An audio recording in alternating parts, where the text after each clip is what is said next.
하나님의 사람들이 믿음으로 가정을 만들지 않고 외모에만 빠져서 믿음이 없는 그런 가정을 만들면서 이제 인류는 타락의 길로 접어들게 됩니다. 오늘 본문에서는 그 타락의 결과가 이제 어떠했는지를 설명하는데요. 온 땅이 하나님 앞에 부패하고 포악함이 땅에 가득하게 되었다라고 말씀하고 있습니다. 이게 믿음의 중심이 없으면 세상은 어쩔 수 없이 이렇게 포악함과 죄악으로 빠질 수밖에 없습니다. 그래서 믿음이라는 게 너무나 중요한 것이고 우리가 가정을 어떻게 이루느냐가 사실은 너무나 중요한 사실입니다. 하나님 이제 더 이상 인내하지 못하시고 홍수로 심판하실 것을 노아에게 말씀하시면서 방주를 만들고 또 가족들과 함께 들어가서 그리고 또 혈육 있는 모든 짐승들을 종류대로 방주에 넣어서 보존하라고 언약을 맺으셨습니다. 노아의 가족과 이렇게 언약을 맺으면서 하나님은 무조건 방주를 만들라라고만 명령하시지 않습니다. 정확하게 규격이 어떻게 되는지 또 어떤 재료를 사용해야 하는지를 아주 완벽한 설계도를 하나님은 노아에게 제공해 주셨습니다. 그러니까 아무래도 아담의 가족과 수많은 동물들을 태워야 하기 때문에 하나님은 어떻게 하는 것이 가장 안전한지를 하나님께서 다 생각하셔서 완벽한 설계도를 만들어 주신 것입니다. 자, 14절을 보면 이제 재료도 설명해 주십니다. 같이 한번 읽겠습니다. 너는 고페루 나무로 너를 위하여 방주를 만들되 그 안에 칸들을 막고 역청을 그 안팎에 칠하라 라고 말씀하고 있습니다. 자, 본문에는 두 가지 재료만 얘기해 주세요. 두 가지 재료가 뭐냐면 첫 번째 고페르 나무다라고 설명을 하고 있습니다. 현재 우리가 사용하고 있는 이제 개역 개정에서는 히브리어 단어가 고페르인데 그것을 그대로 번역을 해서 고페르라고 번역을 했습니다. 그러나 우리가 옛날에 사용했던 개역 한글판을 보면 기억하시나요? 무슨 나무라고 구체적으로 번역을 해줬습니다. 전 어릴 때부터 그래서 방주는 이 나무로 만들었다고 배웠습니다. 무슨 나무냐면 잣나무다라고 옛날에는 번역을 했습니다. 근데 이제 개역 개정에 와서 고페르라는 단어를 그대로 사용한 이유가 있습니다. 왜냐하면 이 고페르라는 단어는 창세기 6장에서만 나옵니다. 이 나무 이름이. 그렇기 때문에 사실 구체적으로 어떤 나무를 지칭하는지를 정확하게 모릅니다. 그냥 추측만 하는 거죠. 중동 지역에 방주를 지을 만한 나무의 종류가 그렇게 많지는 않기 때문에 아마 그 중에 하나일 거다라고 추측만 할 뿐이지 고페르 나무가 정확하게 어떤 나무인지는 알지 못합니다. 자, 두 번째 재료는 역청입니다. 역청은 나무와 나무 사이 안과 밖에서 이렇게 칠해서 이렇게 막아주는 역할을 합니다. 무엇을 막아요? 물의 침입을 막아주는 역할을 하는 게 바로 이 역청의 역할입니다. 어떤 면에서 보면 나무도 중요하지만 제일 중요한 게 이 역청이 아닐까라는 생각이 들어요. 나무로만 짜서 이 배를 만든다는 게 상당히 어렵습니다. 제일 중요한 물이 진입하지 않게 하는 것이 중요하다 보니까 이 역청으로 칠하다라는 단어는 좀 재미있는 단어입니다. 아주 또 의미 있는 그런 단어입니다. 역청은 히브리어로 코페르라고 되어 있고 그 다음에 칠하다라는 단어는 카파르라는 단어인데요. 모음만 다를 뿐이지 자음은 같은 단어입니다. 코페르, 카파르. 그리고 성경은 이 단어를 나무로 쓰지 않을 때는 다른 단어로 번역하는데요. 그 단어의 의미가 굉장히 중요한 의미를 우리에게 던져줍니다. 코페르라는 단어는 나무를 역청을 뜻하는 단어이기도 하지만 이 코페르라는 단어는 또 무슨 단어가 뜻이냐면 대속이라는 뜻입니다. 구원이라는 뜻이에요. 대속하다, 구원하다.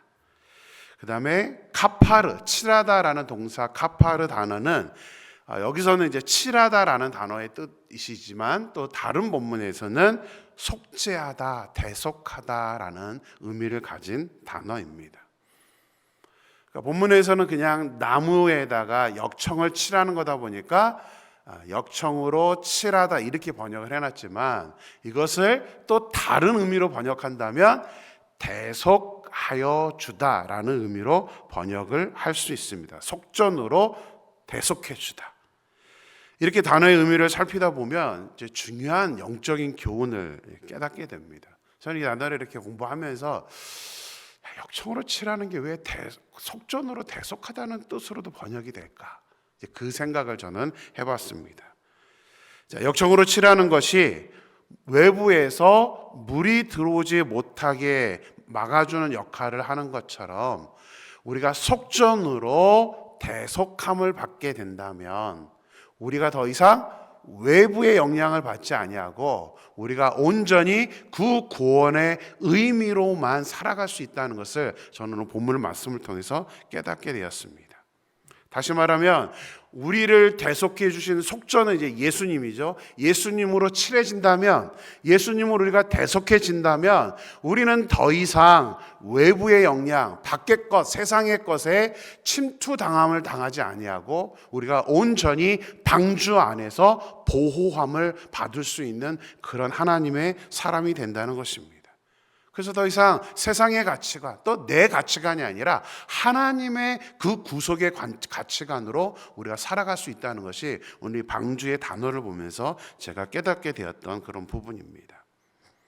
우리는 이미 예수님으로 칠해진 사람들입니다. 그렇죠? 우리는 이미 예수님 때문에 구원받은, 대속받은 사람입니다. 그렇다면 이미 예수님으로 칠해져 있는데 우리가 다시 밖을 쳐다보고 밖의 영향을 받는다는 것은 온전한 의미의 구원이 아니라는 사실입니다. 그래서 저는 소망합니다. 우리가 이미 예수님 때문에 구원받은, 예수님으로 칠해져 있는 우리들이기 때문에 이제 더 이상 세상의 가치관, 세상의 어떠한 그런 것들이 우리에게 영향을 주지 않는 온전한 구원의 방주가 되는 우리 개인, 우리 가정, 우리 임마누엘 교회가 되기를 주님의 이름으로 축원합니다. 자, 하나님은 재료만 말씀해 주시는 게 아니라 방주의 크기도 이제 설계도를 말씀해 주셨습니다. 15절 같이 한번 읽겠습니다. 15절 읽습니다. 내가 만들 방주는 이러하니 그 길이는 300규빗, 너비는 50규빗, 높이는 30규빗이라. 자, 이제 한 규빗은 보통 45cm에서 이제 50cm 정도를 하는데 이제 일반적으로는 45cm라고 얘기를 합니다. 여기 손끝에서 여기까지를 가지고 이제 규빗이라고 하는데요. 자, 그동안 우리 새벽 예배가 없을 때 제가 영상을 올려서 여러분들이 아마 실제적으로는 하지 않았지만 우리 덧셈을 좀 많이 했죠. 나이 계산도 하고 그랬습니다. 오늘은 곱셈입니다. 자, 한번 보겠습니다. 한 규빗 45cm인데 이제 길이, 높이, 넓이를 이제 얘기를 해주는데요. 자, 길이가 300규빗입니다. 그러면 곱하기 45를 하면 어떻게 될까요? 125m가 됩니다. 125m. 그러니까 방주의 전체 길이는 125m입니다. 그 다음에 두 번째 나온 게 뭐죠? 너비가 나와 있습니다. 너비는 50규빗입니다. 50 곱하기 45 하면 22.5m가 됩니다. 또 이제 높이가 나오죠. 방주의 전체 높이는 30규빗입니다. 30 곱하기 45 하면 12.5m가 됩니다. 13.5m가 됩니다. 자, 그 다음 그림을 한번 보여주시면요. 저기 어디냐면 미국의 켄터키 주에 가면 윌리엄스타운이라는 도시가 있습니다. 그 도시에 가면 노아의 설계도, 하나님께서 노아에게 주신 설계도 그대로 만들어 놓은 방주가 있습니다. 저도 아직 가보지를 못했습니다. 이제 기회가 되면 한번 가보려고 하는데요. 어떤 분들이 글을 올렸더라고요. 밴쿠버에서 저기까지 차로 교회에서 같이 가서 이렇게 사진을 찍고 저 방주를 이렇게 구경하는 그 블로그를 제가 봤습니다. 저기도 한번 기회가 되면 가보고 싶은 그런 생각이 있습니다. 방주는 총 3층으로 되어 있습니다. 근데 실제 높이를 보면 13.5m는 지금 기준으로 하면 약 4층 정도의 높이가 됩니다. 그걸 3층으로 만들려고 한 이유는 제가 보기에는 아마 짐승들 중에 키가 큰 짐승이 있기 때문에 최대한 높이 만들었을 거라고 추측을 하게 됩니다. 현재의 아파트로 따지면 이제 약 4층 높이의 그런 높이이고요. 전체 길이는 축구 경기장보다도 큽니다. 축구 경기장보다도 더 큰 넓이고요. 면적은 농구장 20개를 합해 놓은 것보다도 크다고 합니다. 제가 이것을 대학교 때 한번 연구해 본 적이 있는데 어떤 과학자가 계산해 놓은 것을 제가 본 적이 있습니다. 중양, 이 양으로 기준을 하면 총 17만 마리가 들어갈 수 있다고 합니다. 양으로만 따지면 17만 마리고요. 부피를 따지면 6만 6천 마리를 저 방주 안에 넣을 수 있다고 합니다. 그러니까 이게 방주가 과거에 있었던 소설이 아니라는 게 과학적으로도 굉장히 많이 증명이 됩니다. 저 크기를 그대로 놨을 때는 정말 하나님께서 말씀하고 있는 이 세상의 짐승들을 종류대로 저 안에 다 보존하라는 게 어느 정도 타당하다고 과학자들은 설명해 주고 있습니다. 오래된 일이지만 1992년에 우리나라 국가공인기관이었던 해군사관학교 기술연구소에서 노아의 방주의 모형을 직접 만들어서 실험을 한 적이 있고요. 그 결과가 한국일보에 게재된 적이 있습니다. 1993년 2월 17일자인데 제가 한번 설치를 해봤습니다. 그랬더니 저렇게 나오더라고요. 그래서 사진을 찍었는데요. 그때에 검색을 해보니까 현대 조선공학적으로 설계된 그 어떤 배보다도 노아의 방주는 굉장히 뛰어난 안정성을 가지고 있다라고 발표를 신문에서 한국일보에서 보도를 했었습니다. 물론 지금은 저 노아의 방주 그 모형으로 만들 수는 없습니다. 왜냐하면 당시는 엔진이 없었기 때문에 저렇게 만드는 것이 가장 안전했습니다. 지금은 엔진이 있기 때문에 저 설계도대로 만들 수는 없습니다. 자, 그렇다면 노아가 동물들을 어떻게 이제 방주에 태우게 되었을까요? 규격대로 만들긴 만들었는데 좀 제일 힘든 부분이 이제 방주에 동물들을 태우는 그런 부분입니다. 우리 20절 말씀 같이 보겠습니다. 같이 읽을까요? 새가 그 종류대로, 가축이 그 종류대로, 땅에 기는 모든 것이 그 종류대로 각기 둘씩 네개로 나아오리니 그 생명을 보존하게 하라. 자, 하나님은 동물들을 보존하라고 명령해 놓고 그냥 끝이 아닙니다. 노아가 스스로 동물을 찾아다니면서 채워 넣으라고 하지 않습니다. 하나님께서 그 동물들에게 명령을 해서 그 동물들이 스스로 노아의 방주에 나오게끔 하셨다는 사실입니다. 그렇지 않으면 문제가 생기겠죠. 둘씩 또 이제 정한 짐승은 7마리, 7쌍씩을 넣어야 됩니다. 어떤 것을 선택해야 될지 숫자는 또 확인해야 되잖아요. 이게 한 종류가 다 모든 종류가 다 왔나? 이거 확인하고 하는 게 이게 보통 일이 아니었을 것입니다. 근데 그게 쉽게 해결된 것은 하나님께서 보내주셨기 때문에 하나님께서 명령해서 딱 하나님이 원하는 것만큼대로 종류대로 방주 안에 들어갔기 때문에 노아가 그렇게 고생할 이유는 없었습니다. 방주만 만들면 노아는 하나님의 명령대로 준행할 수 있었다는 사실이죠. 하나님께서 얼마나 섬세한 분인지를 잘 이 본문을 통해서 깨닫게 됩니다. 너무나 섬세하세요. 우리에게 어떠한 일을 시키면서 그냥 명령만 하시는 하나님이 아닙니다. 아주 세밀하게 우리를 지켜주시고 보호하시고 우리가 그 일을 감당할 수 있도록 인도해 주시는 것이 바로 하나님의 그런 섭리입니다. 하나님은 어떤 일을 맡기실 때 사람이 필요하면 사람을 붙여주십니다. 과거에는 하나님께서 동물들을 해주셨지만 현대 그 노아의 홍수 이후로 하나님께서 우리에게 어떤 명령을 내리실 때는 사람이 필요하면 사람을 붙여주시고 물질이 필요하면 물질을 붙여주시고 우리의 능력이 필요하면 우리에게 능력을 공급해 주시는 것이 하나님께서 사용하시는 그런 방법입니다. 그것을 우리가 경험한다면 우리가 하나님의 일을 한다는 것에 대해서 두려워할 필요가 없습니다. 많은 사람들이 어떠한 지난주에 재직 세미나 했죠. 어떤 부서장을 하거나 어떠한 역할을 직분을 감당하라 그러면 두려워합니다. 제가 무슨 능력으로 감당할 수 있겠습니까? 저는 못합니다. 이런 대답을 굉장히 많이 합니다. 그러나 그럴 필요 없습니다. 왜요? 내가 하는 게 아닙니다. 하나님이 하라고 하셨다면 이제부터 우리가 해야 할 일은 뭐예요? 하나님의 인도하심을 경험하면 됩니다. 하나님 도와주세요. 하나님이 저를 책임져 주셔서 일을 할 수 있도록, 하나님 제가 이것을 감당할 수 있도록 허락해 달라고 기도하면 하나님께서는 절대 외면하지 않습니다. 우리가 또 그것을 경험하면 우리의 신앙이 달라집니다. 그래서 두려움이 사라져요. 어떤 일을 하든 걱정하지 않습니다. 그런 경험을 하게 되면 우리의 신앙이 성장하게 되는 거예요. 내가 하려니까 힘드는 거죠. 내가 하려니까 금방 번아웃이 됩니다.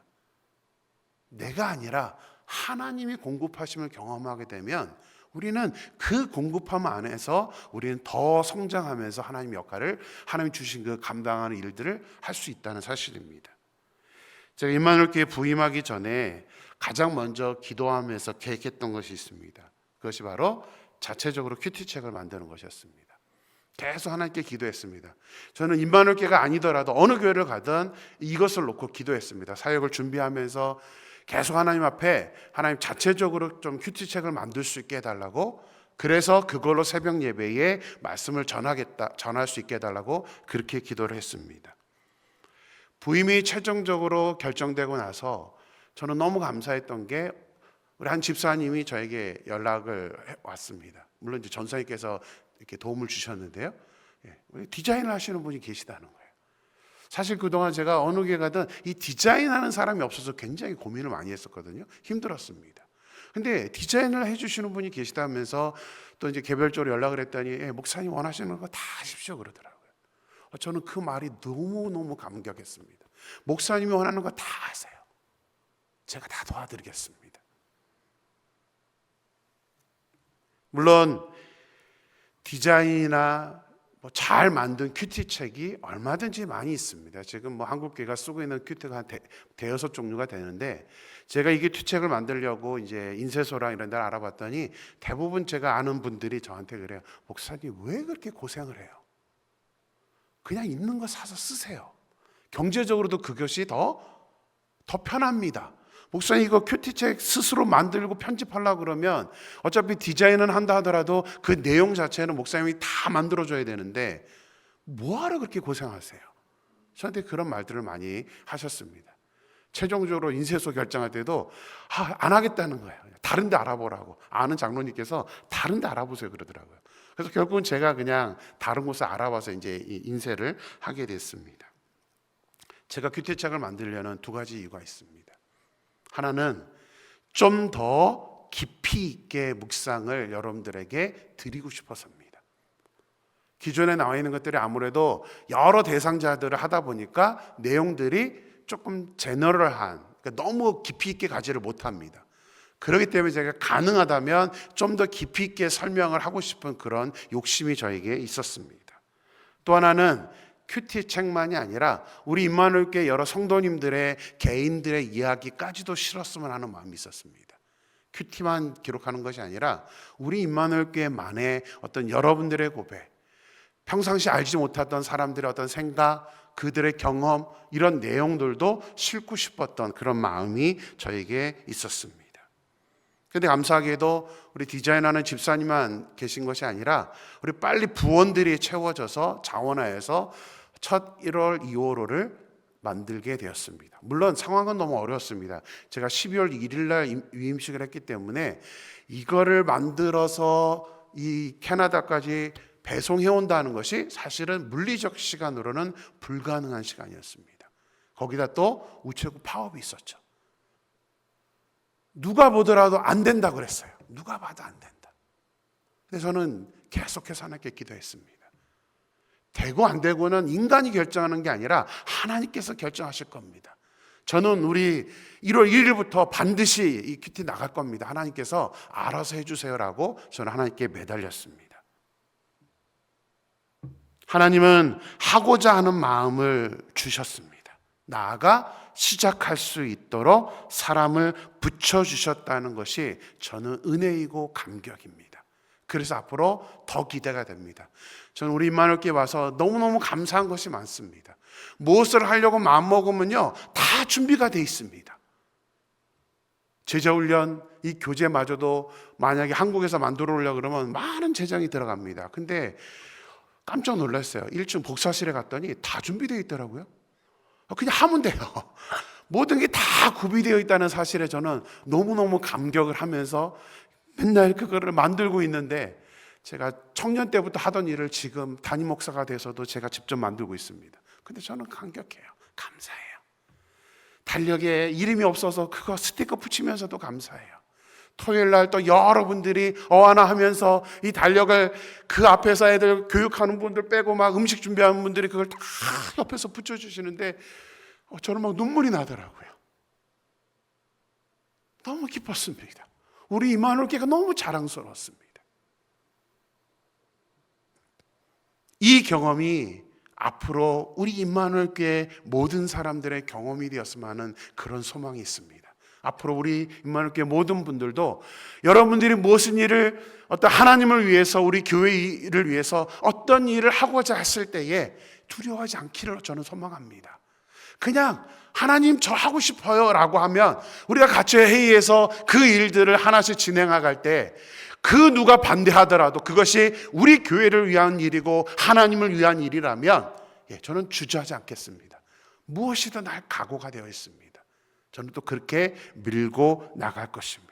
그러면서 하나님이 채워주시는 은혜, 하나님이 공급해 주시는 그 능력, 하나님이 공급해 주시는 그 모든 환경도가 여건들을 저와 여러분이 경험하면서 이게 가능한 거구나, 하나님이면 가능한 거구나 라는 것을 경험할 수 있는 저와 여러분의 삶이 되기를 주님의 이름으로 축원합니다. 자, 하나님은 홍수로 심판하실 것에 대해 말씀하시고 이제 방주를 만들고 짐승들을 종류대로 보존하라고 노아에게 명령하셨습니다. 자, 22절 말씀 같이 보겠습니다. 같이 읽을까요? 노아가 그와 같이 하여 하나님이 자기에게 명하신 대로 다 준행하였더라. 아주 짧게 노아의 반응, 노아의 순종에 대해서 말씀을 하고 있습니다. 아주 다 준행하였더라. 이 한 구절밖에 없지만 이 한 구절이 갖고 있는 의미가 저는 얼마나 큰지를 깨닫게 됩니다. 우리 말씀을 묵상하면서 우리가 당시에 노아였다면 라고 한번 우리 생각을 바꿔봤으면 좋겠어요. 여러분이 노아였다면 어땠을 것 같습니까? 저게 가능했을까요? 다 준행하실 수 있겠습니까? 제가 크게 세 가지 노아의 입장에서 이거 쉽지 않겠다, 부정적인 세 가지를 한번 말씀드려 보겠습니다. 첫 번째는 노아가 하나님의 말씀하신 대로 준행하기 어려운 문제 중에 첫 번째는 저는 이거라고 생각합니다. 홍수로 심판하신다는 것 자체가 준행하기 어려운 문제라고 저는 생각을 합니다. 홍수로 심판하신다는 것 그 자체가. 왜냐하면요, 노아 홍수 이전에는 단 한 번도 비가 내린 적이 없습니다. 계절이 없었고 바람도 없었기 때문에 비가 내린 적이 없습니다. 그래서 완벽하게 보호되었던 그 지구의 모습입니다. 또 홍수가 났던 적도 없습니다. 여러분 잘 생각해 보세요. 내가 보지 않은 것을 한다 했을 때에 그거를 여러분들이 준행할 수 있으신가요? 내가 경험해 보지 않은 것을 하라고 하면 그것을 여러분들은 그대로 준행하실 수 있나요? 정말 힘든 일입니다. 정말 쉽지 않습니다. 누구에게나 마찬가지입니다. 내가 해봤던 일은 그래도 어느 정도 감당이 되는데요, 내가 해보지 않았던 일, 이것을 준행한다는 것은 결코 쉽지 않습니다. 뜬금없이 제가 우리 장로님, 고장로님 나와서 오늘부터 좀 일부 예배 드럼이 없어요. 드럼 좀 치시겠습니까? 이런 고장로님이 아마 저를 잡으려고 그럴 겁니다. 뭐를 연습을 시켜주고 해야지. 그냥 하라 그러는데 할 수 있습니까? 이게 내가 경험하지 않은 걸 한다는 것은 정말 이게 보통 일이 아닙니다. 홍수로, 경험해보지 않은 홍수로 멸망하시겠다는 것을 어떻게 준행할 수 있죠? 자, 두 번째 문제가 있습니다. 두 번째는요, 언제 홍수로 심판하실지에 대해서 말씀하지 않으셨습니다. 기간은 정해주지 않았어요. 그냥 방주를 만들라고만 했지 언제 내가 홍수로 심판할 거니까 그때까지 만들어 기간 1개월, 기간 1년 이런 기간을 정해 주신 적이 없습니다. 어제 이제 큐티에 120년이 그들의 날이 될 것이라고 말씀드렸습니다. 120년 후에 심판이 있을 거다라고 말씀하셨지만 잘 생각하실 것은 이것은 노아에게 주신 말씀이 아닙니다. 노아에게 120년이 될 거라고 주신 말씀이 아니라 후에 모세가 이 창세기를 기록하면서 해석해 놓은 내용입니다. 노아는 언제 이것이 이루어진다는 것을 알지 못했습니다. 성경에는 구체적으로 언제 하나님과 노아가 언약을 맺었는지, 노아에게 언제까지 방주를 만들고 언제 홍수가 일어날 것인지에 대해서는 노아와 하나님 맺은 언약에는 없습니다. 게다가 노아는 방주라는 것을 만들어 본 적이 없습니다. 단 한 번도 배라는 것이 없었던 시대입니다. 배도 모르는데 그것을 만들라고, 그것도 온 가족이 함께 언제일지도 모르는 그 기간 내에 방주를 만든다는 것은 정말 알 수 없는 일입니다.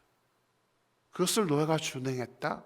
만약 그것이 우리에게 주신 명령이라면 우리가 준행할 수 있었을까요? 세 번째입니다. 저는 이것도 굉장히 크다고 생각합니다.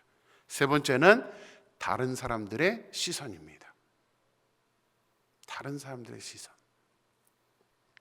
한 번도 내리지 않은 비와 홍수를 대비해 인류가 처음 보는 배를 만드는 일을 할 때에 다른 사람들이 어떤 시각으로 봤을까요?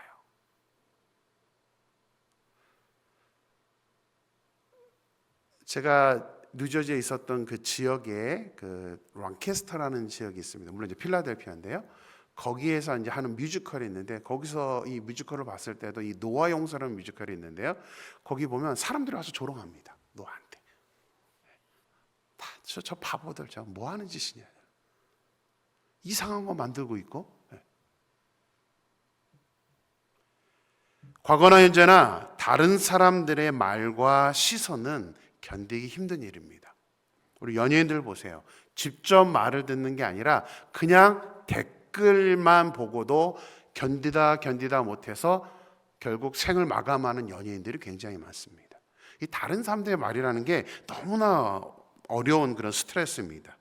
근데 노아만이 아니라 가족 모두가 방주를 만들어야 합니다. 언제인지도 모르는 기간 동안에 가족이 다 매달려서 방주를 만들어야 되는데 만약에 여러분들이 노아였다고 생각해 보세요. 여러분의 자녀들에게 여러분들의 가족에 우리 방주 만들어야 된다. 방주 만들자. 다른 거 다 포기. 방주만 만들어라고 여러분들이 말한다면 여러분들의 자녀들이 순종해 줄까요? 물론 순종해 주는 사람이 있을 수도 있습니다. 그러나 쉽지 않습니다. 요즘은 같이 교회 가자고 해도 안 가는 그런 시대 아닙니까? 아이들이 자기 생각이 있어서 자기의 고집을 갖고 있는 게 요즘 아이들의 모습인데 과연 그 아이들한테 방주 만들자 아니라 다른 거 하지 마. 직업도 필요 없어. 방주만 만들어라고 한다면 과연 순종할 수 있을까요? 노아 혼자만의 문제가 아닙니다. 가족의 문제입니다. 그래서 저는 노아가 굉장히 존경스럽습니다. 어떻게 가족이 저렇게 전념해서 방주를 만들 수 있었을까? 왜 노아와 노아의 가족이 하나님께 선택되었는지를 알 수 있습니다. 노아는 하나님의 은혜를 발견했기 때문에 그리고 하나님과의 언약을 믿었기 때문에 정말 극복하기 쉽지 않은 그 부정적인 문제들을 그것을 알고 있고 경험했음에도 불구하고 끝까지 하나님의 명령을 다 준행하였다는 사실이 오늘 본문이 우리에게 주시는 교훈입니다. 하나님은 지금 우리에게도 노아의 방주를 만드는 것 같은 그 어려운 문제가 아니라 우리가 지킬 수 있을 만한 명령들만 우리에게 주십니다. 그렇기 때문에 우리의 하나님의 말씀, 하나님의 명령은 우리가 능히 지킬 수 있는 그런 문제들입니다. 송구 영신 예배를 드리면서 특히 이제 2025년 카운트다운 하자마자 우리는 하나님께 찬양으로 고백했습니다. 교회가 교회되게, 예배가 예배되게 우리를 사용하소서. 저는 그 찬양이 노래가 되지 않았으면 좋겠습니다.